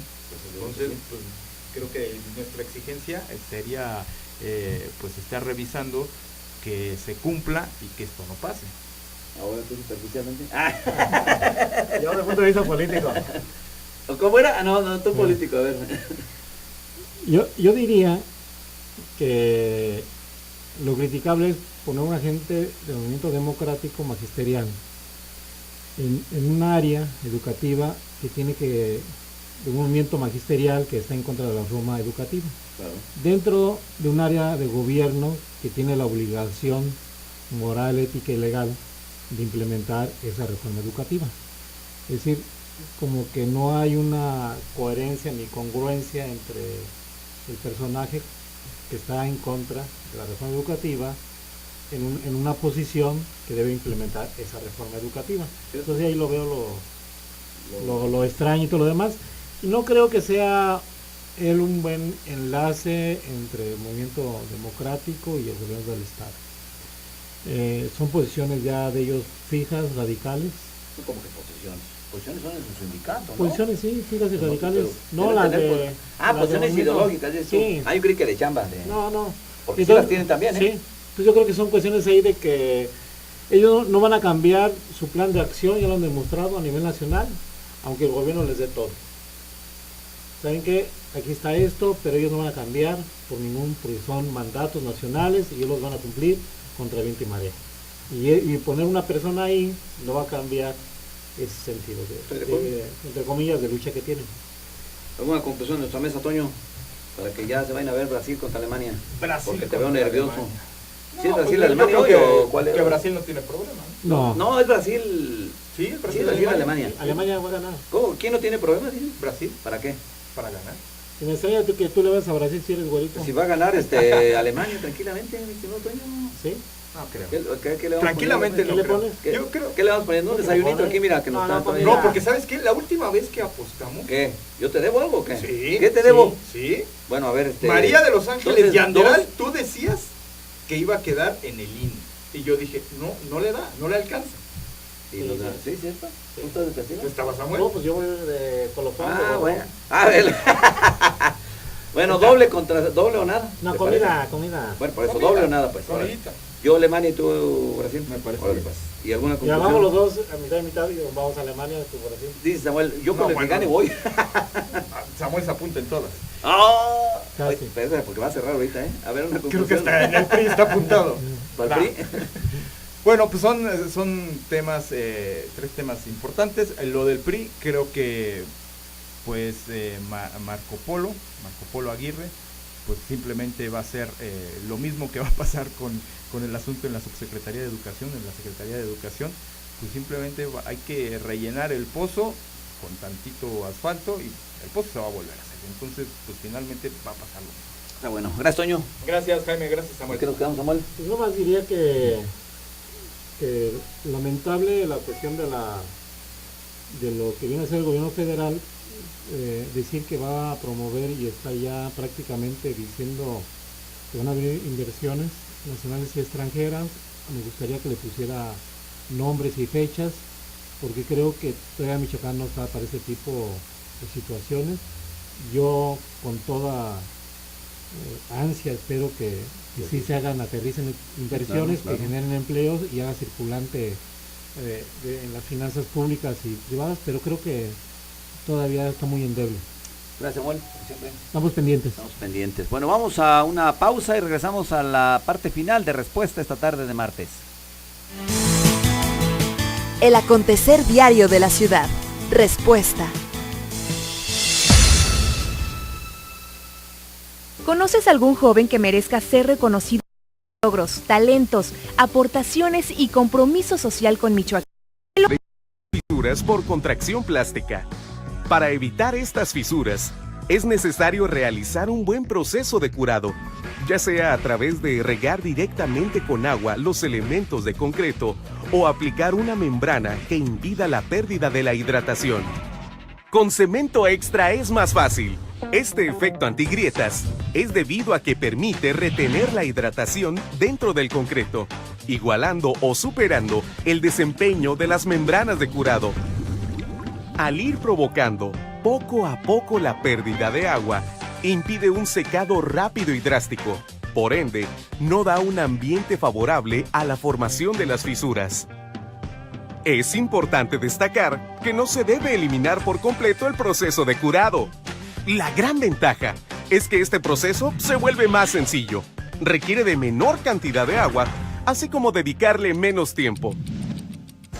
Las principales ventajas de reducir o incluso eliminar las fisuras en el concreto con solo utilizar cemento extra son: reducir los costos derivados del proceso tradicional de curado y utilizar menos mano de obra. Reducir los tiempos en el proceso constructivo hasta un 30%. Evitar costos adicionales de mantenimiento tanto para el constructor como para el usuario final de la construcción. Apoyar a la construcción de un futuro sustentable, ya que se disminuye el consumo de agua. El cemento extra se usa como siempre, y sin hacer un esfuerzo adicional en el proceso constructivo, se obtienen estos extraordinarios beneficios. Es el cemento por sí mismo quien trabaja por la calidad de la construcción. Usa cemento extra y deja que éste se preocupe de las grietas y el curado, mientras tú te ocupas en otras cosas. ¿Alguna vez un cemento ha hecho algo extra por ti? Cambia a Cemento Extra y únete a la evolución del cemento.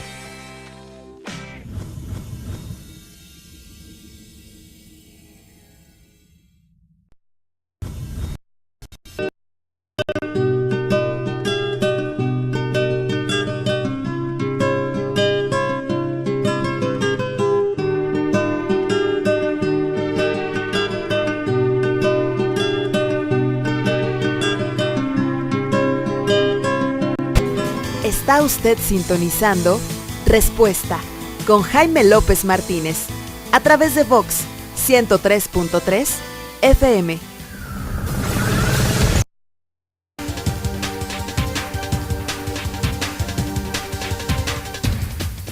Bien, regresamos y vamos con Pepe Toño Zamudio a las calles de Morelia. Pepe Toño, ¿cómo estás? Buenas tardes. Hola, mi querido Jaime, ¿cómo te va? Muy buenas tardes también a tu distinguido auditorio. Déjame informarte que, bueno, relativamente una tarde tranquila, una mañana y un mediodía tranquilo, salvo una manifestación en las oficinas del Ayuntamiento de Morelia, pero con sede allá en Manantiales, al poniente de la capital. No nos afectó la vialidad al exterior de esta oficina municipal, denominada Circuito Manantiales. Solamente, bueno, pues la presencia de manifestantes al exterior de la dependencia municipal. Jaime, bueno, pues para muchos es un día en el cual, bueno, pues ha estado de alguna forma un poco más tranquilo porque ya no ha habido clases, han estado los festejos de las clausuras, pues ya todo lo relacionado al fin de cursos escolar, y en otros de los casos, Jaime, bueno, pues aquellos futbolistas de corazón, mi querido Jaime, estarán, bueno, pues al pendiente del partido de fútbol a las 3 de la tarde. Por ello, en la zona del centro, muy tranquilo. Déjame relatarte que muy tranquila la vialidad, las vialidades como Madero, sin contratiempos, en Benito Juárez, en la zona también aledaña a la Secretaría de Salud, ni un manifestante por fortuna, tampoco en Manantiales, en la zona del Ayuntamiento de Morelia, solamente reitero en la zona de Manantiales. Jaime, en los alrededores, ahí sí tenemos un poco de complicaciones viales, en la avenida Morelos Sur, a un costado del Zoológico de Morelia, y también a un con dirección hacia la avenida Camelinas, y también en el Libramiento Sur, en la salida Pasco, tránsito vehicular constante, y también en el Libramiento Norponiente, cerca de Torreón Nuevo. Jaime, la gente le gusta escuchar respuestas, tú lo sabes, pero también sabes por qué le gusta mucho escuchar tu noticiero. Okay, a ver. Te voy a explicar por qué, porque aquí les adelantamos lo que va a pasar. En algunas de las ocasiones si le atinamos, pues resulta que ya está ¿va a llover o qué? Ya tú sabes que aquí en Morelia hay grupos que se dedican a la protección de los animales, sí, y bueno, pues de toda esta situación. Bueno, pues en Morelia está por instalarse un circo, Jaime, en donde, bueno, pues la actividad principal son precisamente pues animales salvajes. Y bueno, aquí en la capital michoacana sabemos hay varios grupos que se dedican precisamente a la protección de los mismos, y bueno, pues en contra incluso ¿Van a protestar o qué? De la fiesta taurina. Lo que acabamos de ver en la Ciudad de México hace un par de semanas, en donde se desató la polémica precisamente por una situación similar, pudiera replicarse. ¿Pero van a protestar, Pepe Toño, o qué? Ya un circo ya está instalado aquí en la antigua feria. Así es, ya iniciaron las actividades de promoción, pero la principal atracción son precisamente la de los animales salvajes, y no se descarta que en esta semana pudiera darse manifestaciones por parte de los grupos que son protectores de las sociedades protectoras de animales, así que bueno, pues pudiera darse esta semana este tipo de manifestaciones, Jaime. Pues vamos a estar al pendiente, aunque aquí no están prohibidos, hay que decirlo, pero vamos a estar al pendiente. Pues vamos. Gracias, Pepe Toño. Gracias por el momento, y bueno, pues desearles que tengan una excelente tarde. Ya se viene la lluvia en el lado de la salida a Quiroga, para que, bueno, pues lo tomen en cuenta, porque de por sí fue un día caluroso, no se descarta en la tarde las cuestiones de la lluvia, Jaime. Perfecto, muy bien. Gracias, Pepe Toño. Gracias, buena tarde. Buena tarde. Le invito ahora a escuchar con interés el análisis que nos comparte mi amiga Fabiola Alaniza Mano. Adelante, Fabiola, ¿cómo estás? Buenas tardes. Buenas tardes, Jaime, ¿cómo están? Adelante, te escuchamos con interés, como siempre. Gracias, pues hoy, como ya va a ser el partido entre Brasil y Alemania, dan ganas como de hablar de fútbol. Estuvimos revisando algunas encuestas, algunas notas informativas sobre cómo nos ha ido, y yo quisiera compartir con nuestro auditorio un estudio interesante que publica Mitofsky, que es una encuesta realizada entre 44.500 personas, ya que son usuarios de la red, en donde en primer lugar se señala algo que me parece interesante. Antes de que empezara el campeonato, la mayoría de la gente pensaba que la Copa se iba a quedar en nuestro continente, en América. El 42% tenía esa impresión, Ya cuando pasa cuando han pasado las diferentes etapas y ahora que ya estamos prácticamente porque se resuelve el campeonato, el 58% de las personas, 58% espera que la Copa se quede en el continente americano. Entonces, si las cosas son así, pues hoy seguramente estaría Brasil alzándose con el triunfo. Respecto a, digamos, el comportamiento, y apenas el 42% sostiene que pudiera quedarse en Europa, sea en Holanda, o con los holandeses o con los alemanes. Llama la atención un dato en el que todos los mexicanos y mexicanas vamos a estar de acuerdo. ¿En que no era penal? Sí. El 46% piensa que el arbitraje del Mundial ha sido pésimo, muy malo, el 36% muy malo y el 46% malo. O sea, que los árbitros están reprobados. Esperamos que en el partido de hoy medio se compongan las cosas y se reivindiquen un poco los árbitros, ¿no? Yo creo que no solamente en el caso de, yo no sé pues mucho de fútbol, pero sí me la he pasado viendo estos partidos porque realmente vale la pena, si cada 4 años pues como que vale la pena dedicarle un poquito de tiempo a eso. Y bueno, pues respecto a la participación de los mexicanos, estaremos de acuerdo en la tendencia general de que la percepción es muy buena, en 45% respecto al comportamiento, digamos, de la selección mexicana. El 43% piensa que fue buena. Entonces, bueno, apenas el 2% de los consultados considera que fue muy mala la intervención. Y también yo creo que estaremos de acuerdo en que el jugador mejor calificado fue Memo Ochoa, por supuesto, con el 28%, seguido por Giovanni Dos Santos con el 16%, etcétera. Entonces, bueno, pues yo creo que este campeonato nos ha dejado a todos con sabor de boca, a los mexicanos. Creo que fue una intervención muy bonita, lo vivimos con entusiasmo, y ahora pues yo esperaría, Jaime, no sé qué opinas, pero que la Copa realmente se quedara en nuestro continente, ya sea en Argentina o en Brasil. ¿Cómo ves? Pues yo creo que se va a ir a Europa, Fabiola. Creo que Alemania está muy fuerte y creo que va a ser el campeón, Alemania. Sí, lo veo muy fuerte y lo que sí coincido es que no era penal. ¿Verdad que no era penal? Ay, no, pues qué barbaridad. No era, pero bueno, pues interesante la reflexión, un tema por supuesto de coyuntura y pues esta encuesta sin duda interesante para analizarse con estos datos que nos compartes. Te mando un saludo, mi estimada Fabiola. Igualmente, pues yo sí quiero que gane Brasil. Ah, bueno, pues está bien. No, yo de hecho quisiera, le voy más a Brasil, pero le veo más fuerte a Alemania.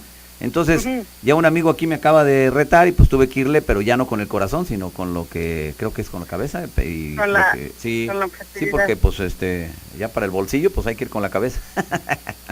Pues está sí, bueno. Aunque en el fútbol latinoamericano, no sé si coincides con esto, hay como mucha pasión. Yo veo la manera en la que se celebran los goles de los nuestros de Uruguay, de Costa Rica, de Argentina, de Brasil. Sí, el latino en general es más apasionado, ciertamente, en todo en la vida, ¿no? Y el fútbol no es la excepción.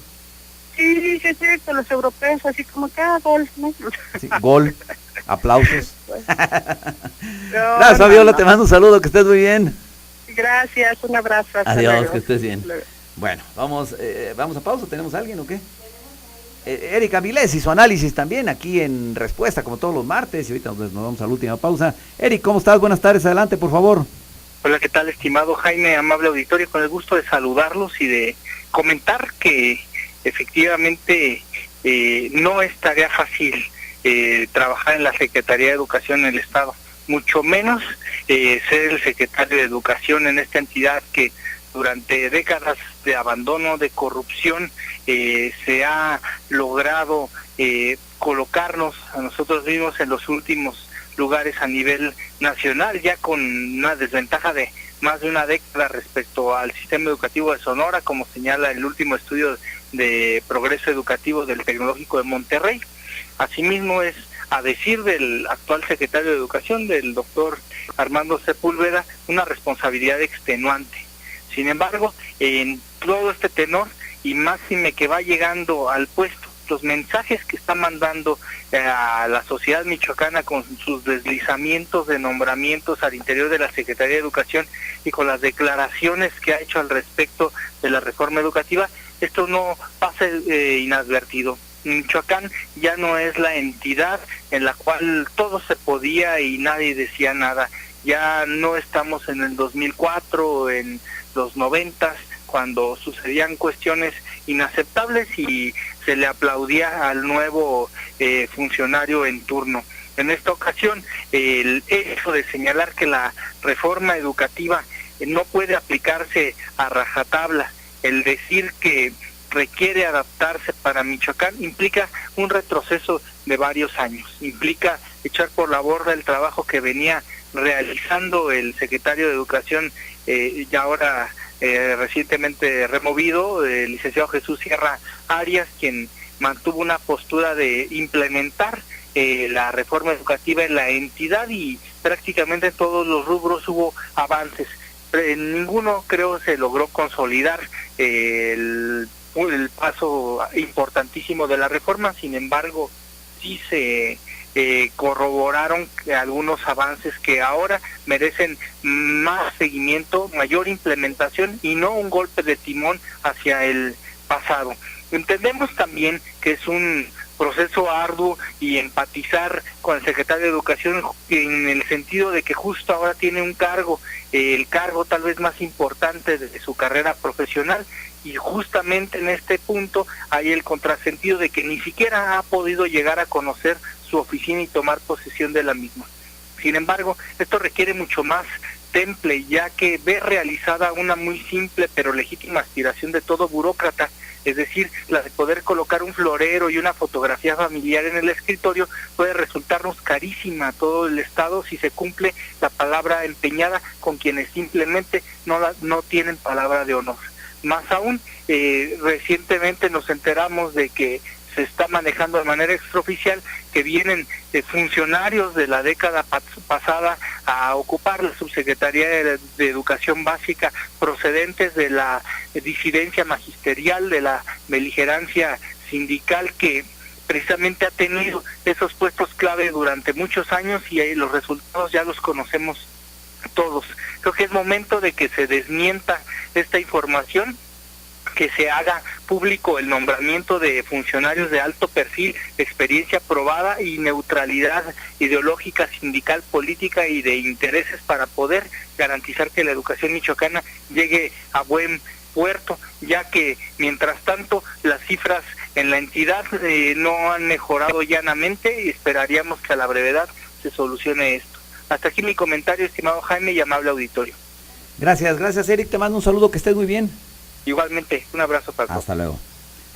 Bueno, pues ahí tiene usted entonces el análisis de Eric Avilés. Vamos a ver si está lista ya Edevi Vega, con la información precisamente de efemérides y sección cultural y demás. ¿Cómo estás, Edevi? Buenas tardes. Buenas tardes, Jaime. Gusto saludarte y por supuesto a todo el auditorio de Respuesta, y con los acontecimientos más relevantes del 8 de julio. En 1561, Jean de La Fontaine, escritor famoso por sus fábulas, nació en Champagne, Francia. En 1770, por primera vez se lee ante Washington la Declaración de Independencia de los Estados Unidos de América. En 1838, Ferdinand von Zeppelin, creador del globo dirigible que lleva su nombre, nació en Constance, Alemania. En 1913 se inició la retirada de las tropas norteamericanas de Vietnam.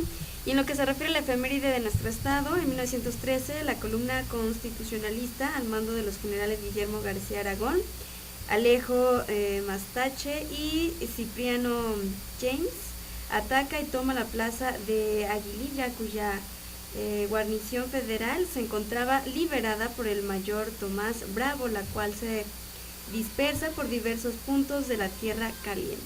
Correcto, muy bien, es interesante. ¿Y la agenda cultural qué tiene?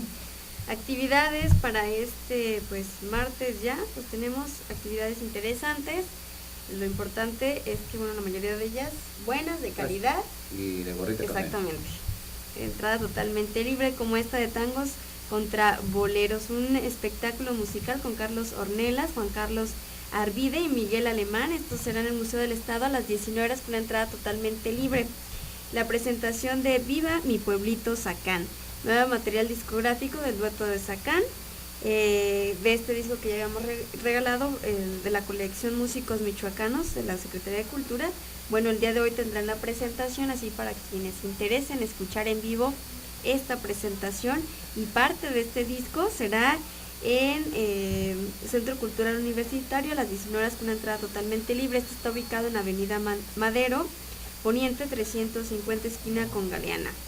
Y estreno de la serie Evocando Michoacán, ya habíamos hablado de ella. Bueno, pues hoy fue su estreno, el domingo también una retransmisión.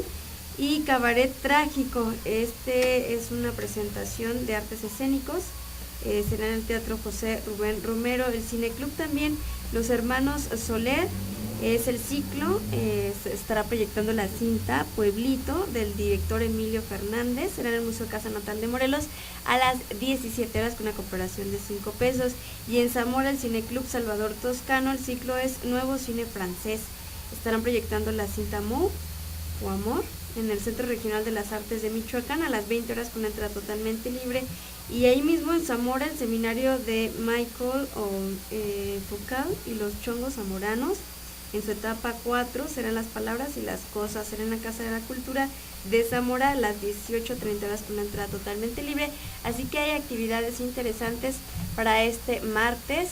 Y bueno, para más detalles en respuestamichoacán.com.mx. Correcto, muy bien. Gracias. Gracias, buena tarde. Buena tarde. Bueno, pues vamos ahora con el señor Artemio Nava, que ya está nervioso porque él quería entrar aquí a la 1 para poder estar a las 3 viendo el fútbol, pero pues es la hora que toca a cada quien. ¿Qué pasó, Artemio? ¿Por qué te ves más chiquito? ¿Qué pasa? ¿Cómo estamos? Jaime, buenas tardes, amigos de Toma seriedad y... No, el lugar ayer como que estaba muy por arriba y hoy me pusieron demasiado abajo. Pero ya vi que estás con Alemania. Estoy con Alemania, sí. Mira, yo en el Mundial de México 70, mi papá me llevó a ver Alemania, Inglaterra, León. En León. ¿No sería en el 54? No, hombre, ¿cómo crees? Es muy reciente. En el 70, no en el 86, en el 70. Fuimos a ver Alemania, Inglaterra, ganó Alemania 3-2, cuartos de final del México 70, iba perdiendo Alemania 2-0. Y en tiempos extra le voltean dan la vuelta de 2-0, voltean a 3-2. A mí me dejó impresionado la fuerza para volver de un 2-0 de los alemanes, y a partir de ahí, en todos los mundiales, a veces pues le voy a México, pero fuera de ahí siempre le voy a Alemania por ese espíritu combativo de nunca, a mí me dejó impresionado ese regreso de 2-0 a 3-2, tenía 6, 7 años, y a partir de ahí me volví un admirador del equipo alemán en los mundiales. Alemania, que ha ganado 3 ocasiones el campeonato mundial, lo hizo en Suiza en 1954, en Suiza en el 54, en Alemania en el 74, 20 años después, y lo hizo en Italia en 1990. Sí, cuando le pegó a Argentina 1-0. Y Brasil lo ha ganado en 5 ocasiones, en Suecia, en Chile, en México, en Estados Unidos. Y el último fue en Japón, derrotando precisamente a Alemania en esa ocasión. Sí. Fueron anotaciones de Ronaldo, Luis Nazario da Lima en aquella ocasión. Y este es uno de los 3 partidos oficiales en los cuales Brasil se ha impuesto a Alemania.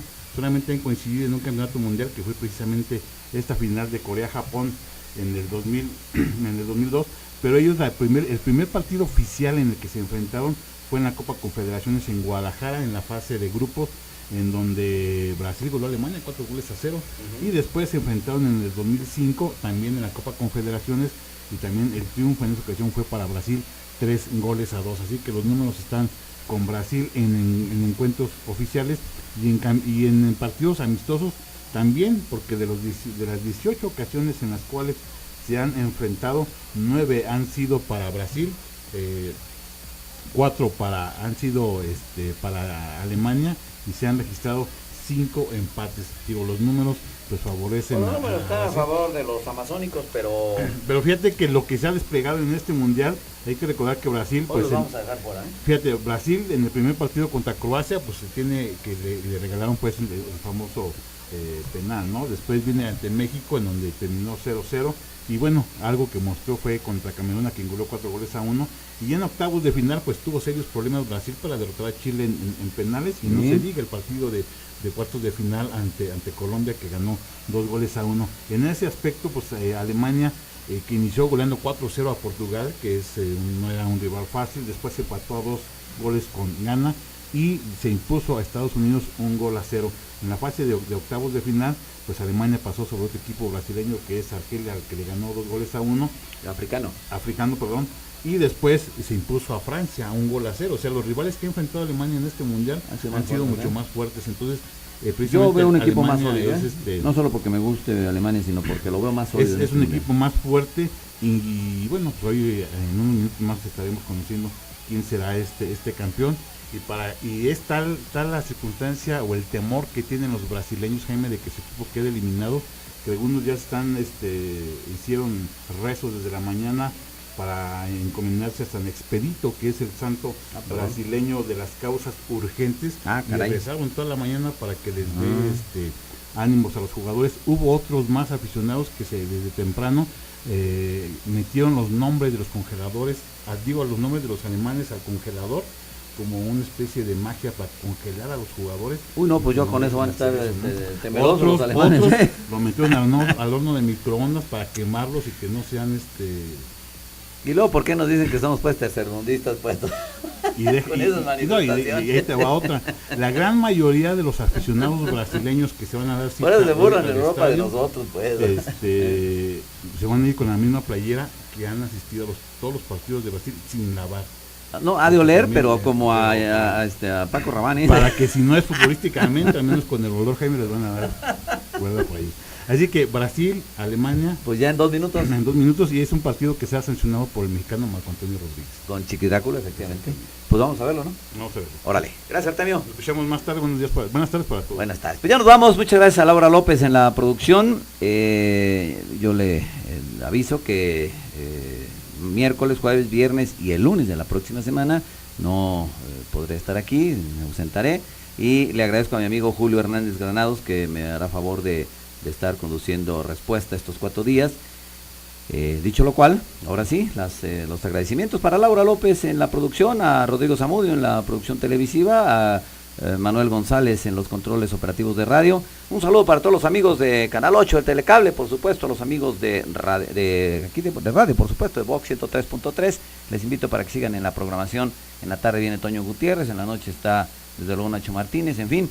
Y la invitación también para que estén pendientes de la información con credibilidad, www.respuesta.com.mx. Conmigo, hasta el martes de la próxima semana nos encontramos, pero mañana aquí Julio Hernández le espera en Respuesta. Vox 103.3 FM presentó Respuesta, precisión y objetividad del acontecer local, nacional e internacional en la voz del reconocido periodista Jaime López Martínez. Lo invitamos a que nos sintonice de lunes a viernes